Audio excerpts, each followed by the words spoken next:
সারা রাত ঘুম হয়নি নিলয়ের। পুরনো স্মৃতিগুলো মনের ভিতর নাড়া দিচ্ছে বারবার। বুঝে ওঠার পর থেকে ভালো কাজ খুব কমই করেছে সে। বলতে গেলে জীবনের ৮০ ভাগই সে ব্যয় করেছে খারাপ কাজে। তাকে নিয়ে তার বাবার হাজারো স্বপ্ন ছিল, সেটাও সে পূরণ করতে পারেনি। বাবার উপর তীব্র অভিমানে বাড়ি ছেড়েছিল সে। সেদিনও বুঝতে পারেনি তার বাবা তার ভালোই চেয়েছিল, কারণ বাবারও কখনো সন্তানের খারাপ চাইতে পারে না। সেই অভিমানে বাড়ি ছাড়ার সময় কে বা জানতো যে শেষবারের জন্য আর কখনো বাবার সাথে দেখা হবে না বা কথা হবে না। মাকে হারিয়ে বাবার কাছে বড় হয়েছিল সে, আর সেই বাবার সাথে অভিমান করে বাড়ি ছেড়ে চলে যাওয়ার সময় দেখেছিল শুধু বাবার ছলছল চোখ। আবার সেই বাড়িতেই ফিরে আসার পর দেখলো বাবার বিধ্বস্ত নিথর দেহ। মনটা সেদিনই পাথর হয়ে গিয়েছিল তার। এরপর কত মানুষকে মেরেছে, একটুও মায়া কাজ করেনি কখনো। সেই মানুষগুলোর কান্না, আর্তনাদ, পরিবারের কাছে ফিরে যাওয়ার ছটফট, সব যেন এখন চোখের সামনে ভেসে উঠছে বারবার। সবাইকে ছেড়ে নতুন জায়গায় নতুন করে জীবন শুরু করা। এতদিন যাদের সাথে ছিল তাদের মাঝে এমন কি আছে যে তাদের ছেড়ে যেতেই ইচ্ছা করছে না। ব্যালকনিতে দাঁড়িয়ে বুক ভরা দীর্ঘশ্বাস নিয়ে খোলা আকাশের পানে চেয়ে রইল অনেকক্ষণ ধরে। কোথা থেকে আজ এসব বিশ্রী অনুভূতিগুলো এসে হানা দিচ্ছে তাকে। দেখতে দেখতে রাতও প্রায় শেষ হয়ে এসেছে। এই প্রিয় বাড়িটাই, এই প্রিয় মানুষগুলোর সাথে আজই শেষ রাত। হয়তো জীবনে আর এমন একসাথে কাটানো সময়গুলো কখনোই আসবে না। হয়তো মানুষগুলোর কাছে আবার ফিরে এলেও সময়টা তখন এমন থাকবে না। সংসার জীবন নিয়ে ব্যস্ত হয়ে যাবে সবাই। খারাপ লাগছে, তবুও তাদের ছেড়ে যেতেই হবে। বন্ধু মহলের সময়টা খুবই রঙিন হয়, তবে এই রঙিন জীবন হারিয়ে যায় একসময় ব্যস্ততার মাঝে। রাত প্রায় শেষ হয়ে এলো। রুমে এসে ল্যাপটপটা হাতে নিয়ে বসলো খুব গম্ভীরভাবে। সবকিছু আগেই রেডি করে রেখেছে সে, এখন শুধু এগুলো মেল করার পালা। কিছুক্ষণ নিশ্চুপ সময় কাটিয়ে নির্জনের অতীত, বর্তমান ও ভবিষ্যতের কিছু প্ল্যানিং এর সব তথ্য রাজকে মেল করে দিয়ে ল্যাপটপ অফ করে শুয়ে পড়ে একপাশে। ঘুম যেন এখনো আসতে চাইছে না, তবুও নিজের উপর জোর করে চোখ দুটি বন্ধ করে রাখে সে। নিলয়ের ব্যাপারে জানা সবকিছু শুধু বন্ধুদের মাঝেই সীমাবদ্ধ থাকলেও ফয়দা আন্টি বা আশেপাশে তেমন কেউ ওর ব্যাপারে সত্যটা জানে না। সেদিন নিলয়ের হাতে গুলি লাগার বিষয়টা একটা অ্যাক্সিডেন্ট হিসেবে চালিয়ে দিল তাদের কাছে। সকালে নাস্তা করতে বসলো সবাই একসাথে। ফরিদা আন্টি নিলয়ের প্লেটে নাস্তা দিতে দিতে বলে, যা শুনেছি তা কি সত্যি? তুমি নাকি চলে যাচ্ছ? নিলয় স্বাভাবিকভাবে বলে, হ্যাঁ আন্টি, কিছু সময়ের জন্য চলে যেতে হচ্ছে। ফরিদা আন্টি আবার বলে, হঠাৎ করে এমন সিদ্ধান্ত কেন? নিলয় আবারও কিছুটা স্বাভাবিক হয়ে বলে, একটু প্রয়োজন ছিল আন্টি, পরে যখন ফিরে আসবো তখন বলবো। নিলয় যেহেতু বলতে চাচ্ছে না, তাই ফরিদা আন্টি এই বিষয়ে আর প্রশ্ন না করে বলে, তো কখন বের হবে? নিলয় কিছুটা আবেগপ্রবণ হতে গিয়েও নিজেকে স্বাভাবিক রাখার চেষ্টা করে বলে, সন্ধ্যায়। দুপুরে নিলয়ের প্রিয় খাবারগুলো রান্না করলো ফরিদা আন্টি। এতদিন একসাথে থেকে কার কি প্রিয় সেটা ভালোই বুঝে নিয়েছে সে। সম্পর্কটা এমন ছিল যে অপরিচিত কেউ আসলে এমনিতেই বলবে যে মা তার ৫ ছেলেকে নিয়ে একসাথে আছে। দেখতে দেখতে আজকের দিনটাও পার হয়ে গেল। পিন্টু গাড়ি নিয়ে বাসার সামনে এসে ফোন দেয় নিলয়কে। সবার সাথে বিদায় নেওয়ার মুহূর্তে নিলয়ের ফোনটা বের করে দেখে পিন্টুর ফোন। বুঝতেই পারছে যে পিন্টু এসে গেছে হয়তো। নীলাও উপস্থিত সেখানে। নিলয় মুখে কিছুটা হাসির রেখা টেনে ফরিদা আন্টির দিকে চেয়ে বলে, দোয়া করবেন আন্টি, মায়ের মতোই পাশে ছিলেন অনেকদিন। ছোটবেলায় মাকে হারিয়েছি, মায়ের অভাবটা থেকে গিয়েছিল বুকে। এখানে আসার পর মনে হচ্ছিল সেই অভাবটা একটু একটু করে দূর হয়ে যাচ্ছে। মনে হয়েছিল মাকে পাইনি তো কি হয়েছে, মায়ের মতো একজনকে তো পেয়েছি। ফরিদা আন্টিও যেন এমন পরিস্থিতিতে কিছু বলার মতো অবস্থায় নেই। শুধু ছলছল নয়নে নিলয়ের মুখে 2 হাত বুলিয়ে দিয়ে বলে, ভালো থেকো সব সময়, আর পৌঁছেই ফোন দিবে কিন্তু। নিলয় কিছুটা মৃদু হেসে বলে, জি অবশ্যই দিব। দূরে চলে যাচ্ছি দেখে কি হারিয়ে যাচ্ছি? আপনারাই তো আমার আপনজন, আর আপনজনদের থেকে হারিয়ে যাওয়া যায় কি? মনের টান তো একটু হলেও থাকবে। ফরিদা আন্টি কিছু একটা পরে নিলয়ের কপালে ফু দিয়ে বলে, ফি আমানিল্লাহ। তারপর তুষারের কাছে গিয়ে ফিসফিসিয়ে বলে, দেখিস আবার নতুন করে কোনো সুমাইয়া ইসলামের পাল্লায় পড়িস না। মাথা থেকে মেয়ের চিন্তা দূর করে পড়াশোনায় মন দিবি। ক্যারিয়ার ভালো না হলে রাস্তার পাগলিরাও তোকে পাত্তা দিবে না। বলেই হেসে ওঠে নিলয়, সেই সাথে তুষারও। বৃষ্টির দিনে এক চিলতে রোদের মতো এই হাসি। নিবিড়ের পাশে নীলাও দাঁড়িয়েছিল। নীলা একটু মুচকি হেসে বলে, অনেক ঝামেলা পার করেই তো একসাথে হলি দুজন, এবার যত তাড়াতাড়ি সম্ভব বিয়েটা করে নিবি। আরেকটা বিষয়ের জন্য কংগ্রেচুলেশন। আঙ্কেল আন্টিকে আমার সালাম দিস। প্রথমে সবটা স্বাভাবিক হলেও শেষের কথাটায় অবাক হলো নিবিড়। আঙ্কেল আন্টি কার কথা বলছে? নীলা এসব জানলো কিভাবে? রাজের সামনে গিয়ে তার কাঁধে হাত রেখে নীলয় বলে, সবাইকে দেখে রাখবে, আর তোমার মেল চেক করে নিও। A to Z সব পেয়ে যাবে সেখানে। খারাপ কাজ তো অনেক করলাম, এবার একটু তার প্রায়শ্চিত্ত করে দেই। একে একে সবার থেকে বিদায় নিল নিলয়। শুধু রুশানের দিকে চেয়ে কিছু বলতে পারলো না সে। ওর সাথে তো অনেকেই চোর পুলিশ খেললো, চাইলে অনেক আগেই শেষ করে দিয়ে সবটা স্বাভাবিক রাখতে পারত। তবে বন্ধুত্ব প্রতিশোধ নয়, এনে দিয়েছে আলোর পথ। রুশানের দিকে কিছুক্ষণ নিশ্চুপ হয়ে তাকিয়ে থেকে শান্তভাবে বলে, ভালো থাকিস। যতই অভিমান থাকুক, বিদায়ের মুহূর্তে সকলেরই মনটা খারাপ হয়ে যায়, তেমন এখানেও সবারও। আচমকাই বন্ধুরা নিলয়কে জড়িয়ে ধরে কিছুক্ষণ ওভাবেই রইল। নিলয়ের মুখে হাসির রেখা টেনে বলে, বিদায়ের সময় এত ইমোশনাল দেখিয়ে তো তোরা আমার কষ্টটা আরো বাড়িয়ে দিবি। সবশেষে সবার থেকে বিদায় নিয়ে গাড়িতে গিয়ে উঠে নিলয়। পিন্টুর দিকে চেয়ে বলে, সব ঠিকঠাক আছে তো? পিন্টু নীলার দিকে চেয়ে বলে, হ্যাঁ ভাই, গতকাল থেকেই সব ঠিকঠাক করে রেখেছি। আজ রাত পার হয়ে ভোরেই রওনা দিতে হবে আমাদের। নিলয় জানালা দিয়ে সবার দিকে তাকিয়ে হাত নাড়িয়ে বিদায় জানালো তাদের। এরপর গ্লাস উঠিয়ে গাড়ি টান দিয়েই এতক্ষণ আটকে রাখা চোখের পানি আচমকায় গড়িয়ে পড়লো গাল বেয়ে। আজ তার চোখে পানি আসলো, এটা নিজেরই যেন বিশ্বাস হতে চাইছে না। পাথর থেকেও কি কখনো পানি বের হয়? রাতে একটা বাড়িতে উঠে নিলয় ও পিন্টু সেখানকার একটা মসজিদে ঢুকে এশার নামাজ আদায় করে নিল। একে একে সবাই চলে গেলেও নিলয় বসে রইল এক পাশে। হুজুরকে বলে অনুমতি নেয় আজ রাতটা মসজিদেই কাটাবে বলে। হুজুর ঘুমো ঘুমো চোখে সকালে ফজরের আজান দিতে উঠলে দেখে সেই ছেলেটা এখনো সেই মসজিদের এক কোণে বসে নিশ্চুপ হয়ে কান্না করছে। বিষয়টা কিছুটা আন্দাজ করতে পেরে হুজুর ছেলেটার কাছে গিয়ে তার কাঁধে হাত রাখলে কান্না বন্ধ করে নিশ্চুপ হয়ে যায় সে। তার পাশে বসে হুজুর বিষয়টা জিজ্ঞেস করলে নিলয় খুব করুণভাবে বলে, হুজুর, আপনার তো অনেক ধর্মীয় জ্ঞান আছে, সেই তুলনায় আমরা কিছু জানি না। আমি জীবনে অনেক খারাপ কাজ করেছি, যে কাজগুলোর কোনো ক্ষমা হয় না, তবুও জীবনের এই অবধি এসে মনে হচ্ছে আমার করা সব কাজই ভুল ছিল। আমার এসব করা কখনোই উচিত হয়নি। আমি সব ছেড়ে ভালো পথে আসতে চাই। পূর্বের এসব কাজের জন্য আল্লাহ আমাকে কি ক্ষমা করবে হুজুর? ছেলেটা চোখে মুখে অনুশোচনার ছাপ দেখে হুজুর প্রশ্ন করে, আপনার নাম কি? সে বলে, জি, আমার নাম নিলয়। হুজুর আবার বলে, শয়তানের ধোঁকায় পড়ে আমরা মানুষরা অনেকই ভুল করে থাকি। অনেক বড় বড় গুনাহ করেও যখন আমরা নিজের ভুল বুঝতে পেরে সৃষ্টিকর্তার কাছে ক্ষমা প্রার্থনা করি, তখন সে খালি হাতে ফিরিয়ে দেন না। সে সবসময় চায় বান্দা কখন নিজের ভুল বুঝতে পেরে অন্ধকার ছেড়ে আলোর পথে ফিরে আসবে। আমি জানি না আপনার ভেতরের খবর, একমাত্র তিনিই জানেন সব। ক্ষমা করার মতো হলে অবশ্যই আপনাকে তিনি ক্ষমা করে দিবেন। নিলয় আর কিছু না বলে নিশ্চুপ হয়ে রইল। হুজুর একটু মুচকি হেসে বলে, আজানের সময় হয়ে গেছে, আজান দিতে পারেন? নিলয় কিছুটা নার্ভাস ফিল করলেও বলে, হ্যাঁ পারি, তবে কখনো দেইনি। হুজুর একটু মুচকি হেসে বলে, আপনার শরীরে ক্লান্তি মিশে আছে, অজু করে আসুন, আজ আপনি আজান দিবেন। নিলয় চুপচাপ তাই করলো। এত খারাপ একজন মানুষকেও যে কেউ এতটা আপন করে নিবে তা হয়তো ধারণাতেই ছিল না তার। ওদিকে ভোরে ভোরেই সব রেডি করে নিল পিন্টু। নিজেদের প্রয়োজনীয় সবকিছু একটা বোর্ডে তুলে নিল তারা। নিজেদের পার্সোনাল বোর্ড দেখে যা ইচ্ছা তা নিয়ে এই সমুদ্রের পথে রওনা দেওয়ার প্রস্তুতি নিচ্ছে তারা। বোর্ডে ওঠার আগেই নির্জনের ফোন আসে। কিছুটা বিরক্তিকর ভাবে ফোন রিসিভ করে। নির্জন পায়ের উপর পা তুলে বসে ফোন কানে নিয়ে হাসি মুখে বলে, তুমি যা করতে চাইছো তা কি ভেবেচিন্তে করছো নিলয়? ভালো করে জানো এই পথে যে একবার পা রাখে তার বের হওয়ার কোনো রাস্তা থাকে না। একটাই রাস্তা থাকে, আর তা হলো মৃত্যু। তুমি এই রাস্তা থেকে সরতে চাইলেও বিষয়টা এমনই দাঁড়াবে, তুমি তো মরবেই, সাথে তোমার বন্ধুদেরও কুকুরের মতো মারবো। নিলয় কাঁধে একটা ব্যাগ নিয়ে বলে, আমি বেঁচে থাকতে আমার বন্ধুদের গায়ে একটা ফুলের টোকাও পড়তে দিব না, আপনি চেষ্টা করতেই থাকুন। ওপাশ থেকে হেসে ওঠে নির্জন, হাসতে হাসতে বলে, তোমার কাছে কি এটা ছেলে খেলা মনে হচ্ছে? দেখো, আমার এসব করতে বেশি সময় লাগবে না, অযথা নিজের সাথে জেদ করো না। নিলয় সোজাসুজি ভাবে বলে, যদি আমার বন্ধুদের কোনো ক্ষতি হয় তাহলে সব ইনফরমেশন আইনের হাতে চলে যাবে। সেই ক্ষেত্রে ধরা আমি না, ধরা আপনি। সব মুখোশ উন্মোচন হয়ে যাবে দেশবাসীর সামনে। সো যা করার ভেবেচিন্তেই করবেন। নির্জন কিছু বলার আগেই ফোন কেটে দিল নিলয়। পিন্টুকে সাথে নিয়ে চুপচাপ বোর্ডে গিয়ে উঠল সে। সাদা রঙের বোর্ডটার ভেতরে সব সোনালী রং দিয়ে সাজানো। একটা মানুষের প্রয়োজনীয় সবকিছুই আছে সেখানে। বলতে গেলে ভেতরটা ছোটখাটো একটা ভিআইপি রুম। আজ 2 দিন ঘুমাতে না পারায় সকালে কিছুক্ষণ বিশ্রাম নিচ্ছে নিলয়। শোয়া থেকে উঠে দেখে 8টা বেজে গেছে। সূর্যের তেমন একটা তাপ নেই, হালকা মেঘলা আকাশে ঠান্ডা পরিবেশ। বোর্ডের ভেতর থেকে বেরিয়ে বাইরে এসে দাঁড়ায় নিলয়। দেখে চারপাশে শুধুই পানি। পিন্টু ভেতর থেকে 2 কাপ কফি এনে 1 কাপ নিলয়ের হাতে দিল। দুজন হাসি মুখে কফির কাপে চুমুক দিল। পাশ থেকে পিন্টু বলে, আপাতত এই সমুদ্রতেই দারুণ লাগছে ভাই, ইচ্ছা করছে এখানেই থেকে যাই, ওয়েদারটাও দারুণ। নিলয় কফির কাপে চুমুক দিয়ে বলে, আজ মনটা ভীষণ ভালো লাগছে আমারও। কেমন জানি নিজেকে খুব হালকা মনে হচ্ছে। অতীতে যাই করেছি, এবার থেকে আমরা 2 ভাই নতুন জায়গায় নতুন করেই জীবন শুরু করব।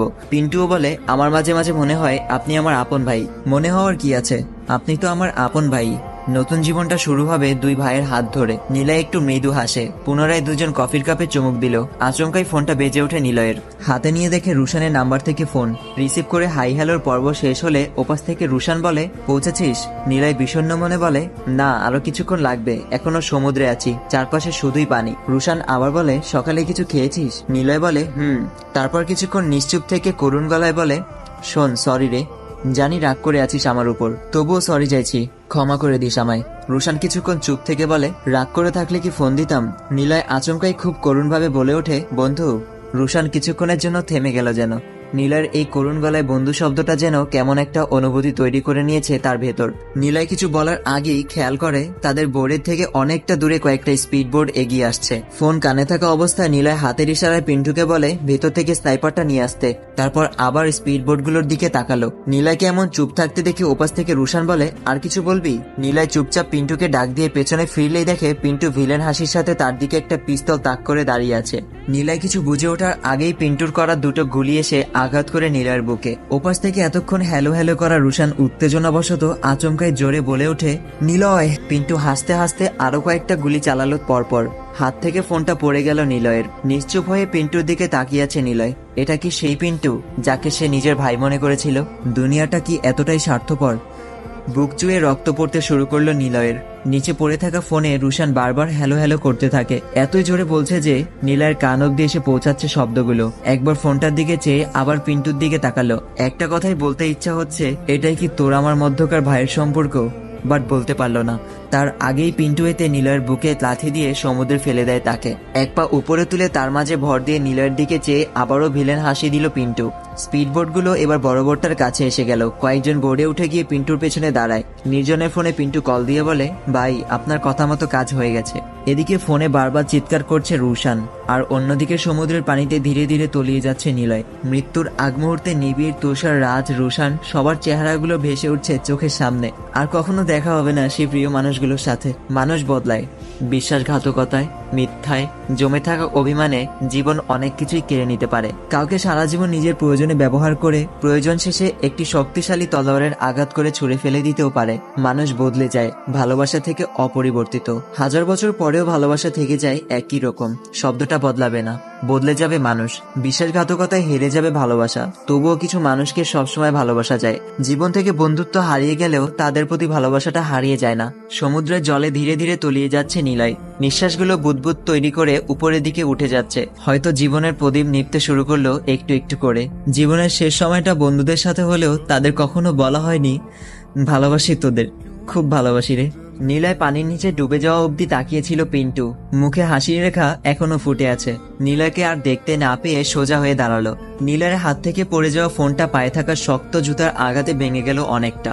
ওপাশ থেকে ফোন কানে ধরে রাখা রুশানের বুঝতে বাকি রইল না নিলয়ের সাথে কিছু একটা নিশ্চয় হয়েছে। এতক্ষণ রুশানকে এমন জোরে জোরে শব্দ শুনে সেখানে একসাথেই এগিয়ে আসে নিবিড় ও তুষার। রাজ বাসায় নেই। গতকাল রাতে নিলয়ের বিদায়ের পর ভাইয়ের ফোন পেয়ে তার বাসায় গিয়েছে সে।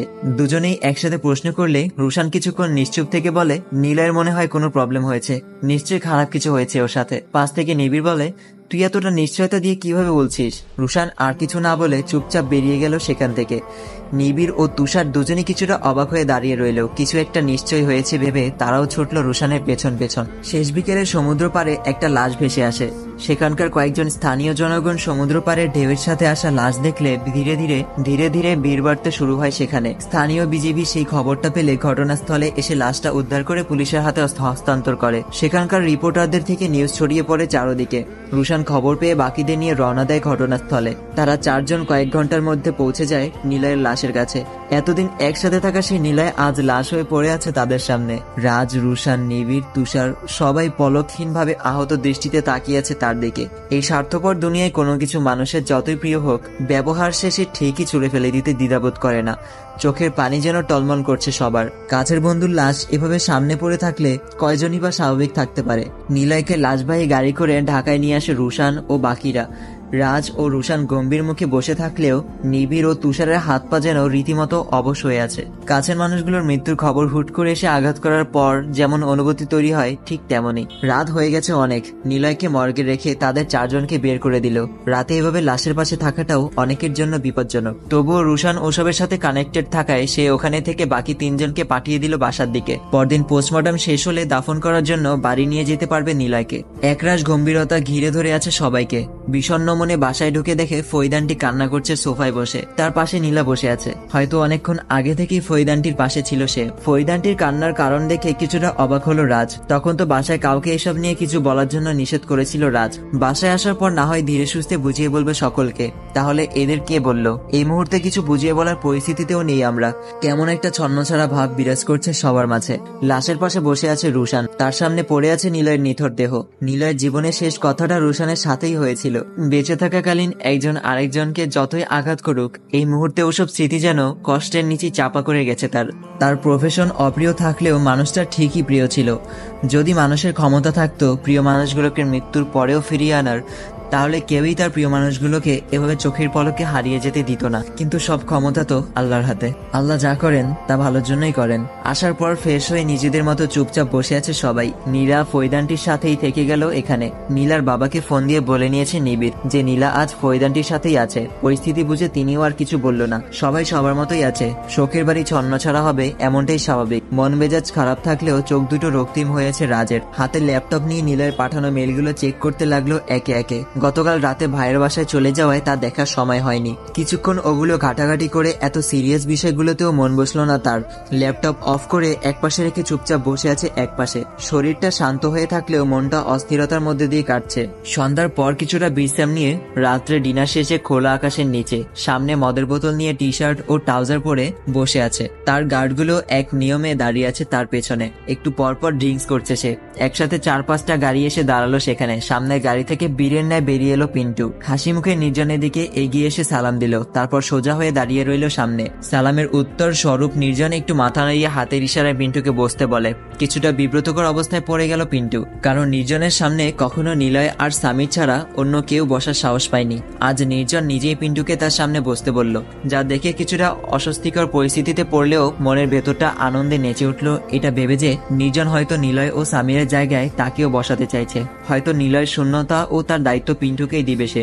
এত বছর ধরে তো এটাই চেয়েছিল পিন্টু। তাই মুখে একটা হাসি ফুটিয়ে মনে কিছুটা নিলয়ের মতো সাহস জোগানোর চেষ্টা করে বসে আছে নির্জনের সামনে। হাত পা রীতিমতো কাঁপছে পিন্টুর, যা দেখে নির্জন একটা রহস্যজনক হাসি দিয়ে বলে, কোনো পরিস্থিতিতে কখনো নীলয়ের আঙুলও কাঁপতে দেখিনি আমি। কথাটার মানে বুঝে পিন্টু নিজেকে স্বাভাবিক রাখার চেষ্টা করলো। কিছুক্ষণ নীরব থেকে নির্জন স্বাভাবিকভাবে বলে, ড্রিঙ্কস হবে? পিন্টু আবার কিছুটা অস্বস্তিতে পড়ে গেল। তবুও ভয় পেলে চলবে না, এটা ভেবে গ্লাস হাতে তুলে নিল পিন্টু। নির্জন শুধু এক পলকে পিন্টুর দিকে তাকিয়ে আছে। হয়তো কিছু একটা বোঝার চেষ্টা করছিল সে। ড্রিঙ্কস করা শেষ হলে পিন্টু কিছুটা স্বাভাবিক থাকার চেষ্টা করে নির্জনের দিকে তাকালো। তুই তো আমার বুকের উপর থেকে একটা পাথর সরিয়ে দিলি বাবা, যা সামনে আমার পথের কাঁটা হয়ে দাঁড়াতো। প্রশংসা শুনে ভেতর ভেতর খুশি হলো পিন্টু। আজ থেকে তোর স্থান কারো পেছনে নয়, ডিরেক্ট আমার এই বুকে আয় বাপ। বলেই পিন্টুর দিকে 2 হাত বাড়িয়ে দিল নির্জন, যা দেখে এবার আনন্দের মনটা নিচে উঠল পিন্টুর। তার মানে অনেক দিনের স্বপ্ন পূরণ হতে যাচ্ছে তার। আর কিছু না ভেবে পিন্টু ও নির্জনের দিকে চলে গেল। নির্জন পিন্টুকে বুকের সাথে চেপে ধরে একটু আবেগ প্রকাশ করলো, যেমনটা পিন্টুর মাঝেও প্রশান্তি বয়ে আনছে। এক হাতে জড়িয়ে ধরে থাকা অবস্থায় আচমকাই নির্জন অপর হাত পাশ থেকে মদের বোতলটা ভেঙে পরপর পিন্টুর পেটে কয়েকবার আঘাত করে দিল। এমন একটা কিছু ঘটে যাবে তার জন্য মোটেও প্রস্তুত ছিল না পিন্টু। নির্জন তাকে বুক থেকে আলাদা করলে এক হাতে পেট চেপে ধরে অবাক দৃষ্টিতে নির্জনের দিকে চেয়ে থাকে পিন্টু। নির্জন কিছুটা গম্ভীর গলায় বলে, আমার সামনে বসে ড্রিঙ্কস করার সাহসটাও দেখি পেয়ে গেলি। পাখা বড় হওয়া ভালো, এত বড় হওয়া ভালো নয়। বলেই ধাক্কা দিয়ে ঘাসের মাঝে ফেলে দিল পিন্টুকে। যন্ত্রণায় কাতরাচ্ছে পিন্টু। এমন সময় সামিরও আসলো সেখানে। পিন্টুকে এভাবে কাতরাতে দেখে কিছুটা অবাক হয়ে বলে, ছেলেটার এমন অবস্থা করলেন কেন জানতে পারি আঙ্কেল? আপনার কথা মতোই তো সব করেছিল সে। পাশ থেকে একজন নির্জনের সামনে পানি নিয়ে আসলে সেটাতে হাত ধুয়ে নির্জন স্বাভাবিকভাবে বলে, নিলয়ের সাথে ছেলেটার সম্পর্ক খুব গভীর ছিল।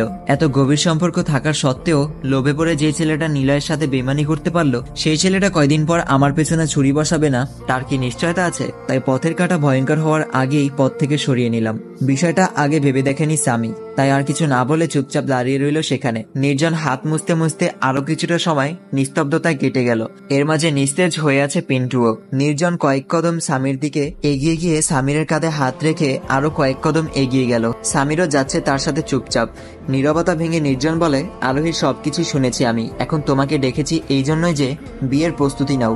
1 সপ্তাহের মাঝেই তোমাদের বিয়েটা শেষ করে আরোহীকে নিয়ে দেশের বাইরে চলে যাবে কয়েক মাসের জন্য। এর মাঝে হয়তো আরোহী এসব বিষয় কিছুটা ভুলে যাবে। মাইন্ডে নতুন চিন্তা জন্ম হলে পুরনো চিন্তাগুলো এমনিতেই মাথা থেকে সরে যাবে।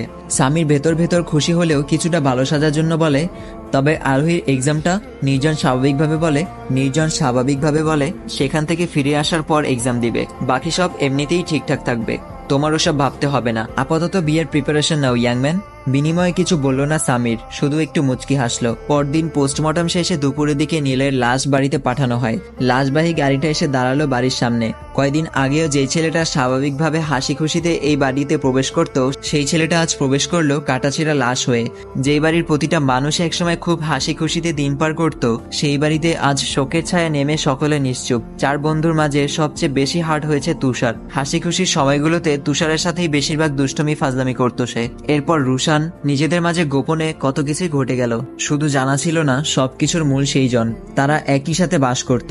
বিকেলে বাড়ি থেকে নিলয়ের শেষ বিদায় নিয়ে 4 বন্ধু চারপাশে ধরে নিলয়কে নিয়ে গেল কবরস্থানের দিকে। যাকে নিয়ে একই ছাদের নিচে প্রতিদিন একই সাথে কাটিয়েছে তারা, আজ সেই জনকেই তারা 4 জন চারপাশে ধরে কবরস্থানের দিকে নিয়ে যাচ্ছে। নিয়তি কতটা খারাপ হলে এই বয়সে কাছের মানুষদের শেষ বিদায় জানাতে হয়। মহান আল্লাহ তাআলা আমাদের হায়াত যতদিন রেখেছে আমরা ততদিনের বেশি একটুও বাঁচব না। জানাজা শেষে নিলয়কে দাফন করে পাড়া প্রতিবেশীরা নিজেদের মতো চলে গেল বাড়ির দিকে। একে একে সবাই চলে গেল।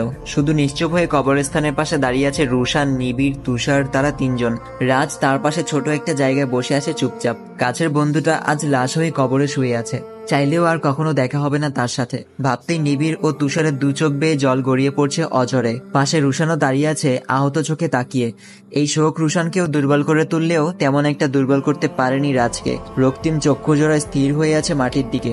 মাটির মাঝে আঘাত করে নিজের রাগকে নিয়ন্ত্রণে রাখার চেষ্টা করছে। নীরবতায় ঘন ঘন নিঃশ্বাসের সাথে যেন এই রক্তিম চোখ ঝলসে দেবে সামনে থাকা সবকিছু।